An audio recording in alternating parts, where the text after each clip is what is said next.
ہوشیہ 5واں باب۔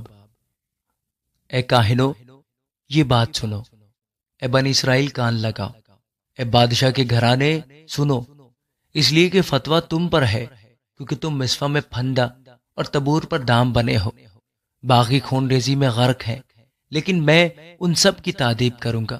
میں افرایم کو جانتا ہوں اور اسرائیل بھی مجھ سے چھپا نہیں، کیونکہ اے افرایم تو نے بدکاری کی ہے، اسرائیل نجس ہوا، ان کے اعمال ان کو خدا کی طرف رجوع نہیں ہونے دیتے، کیونکہ بدکاری کی روح ان میں موجود ہے اور وہ خداوند کو نہیں جانتے، اور فخر اسرائیل اس کے منہ پر گواہی دیتا ہے، اور اسرائیل اور افرایم اپنی بد کرداری میں گریں گے، اور یہودا بھی ان کے ساتھ گرے گا۔ وہ اپنے ریوڑوں اور گلوں کے وسیلہ سے خداوند کے طالب ہوں گے، لیکن اس کو نہ پائیں گے، وہ ان سے دور ہو گیا ہے۔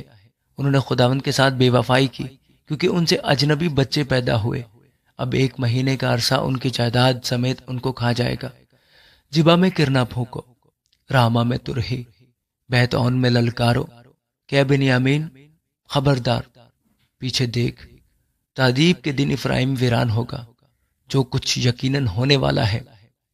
میں نے اسرائیلی قبائل کو جتا دیا ہے، یہودا کے عمرہ سرحدوں کو سرکانے والوں کی مانند ہیں، میں ان پر اپنا قہر پانی کی طرح انڈیلوں گا۔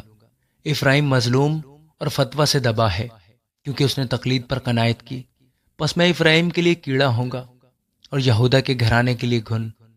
جب افرایم نے اپنی بیماری اور یہودا نے اپنے زخم کو دیکھا تو افرایم اسور کو گیا اور اس مخالف بادشاہ کو دعوت دی، لیکن وہ نہ تم کو شفا دے سکتا ہے اور نہ تمہارے زخم کا اندمال کر سکتا ہے، کیونکہ میں افرایم کے لیے شیر ببر اور بنی یہودا کے لیے جوان شیر کی مانند ہوں گا۔ میں ہی بھاڑوں گا اور چلا جاؤں گا، میں اٹھا لے جاؤں گا اور کوئی چھڑانے والا نہ ہوگا۔ میں روانہ ہوں گا اور اپنے مسکن کو چلا جاؤں گا، جب تک کہ وہ اپنے گناہوں کا اقرار کر کے میرے چہرے کے طالب نہ ہو۔ وہ اپنی مصیبت میں بڑی سرگرمی سے میرے طالب ہوں گے۔ آمین۔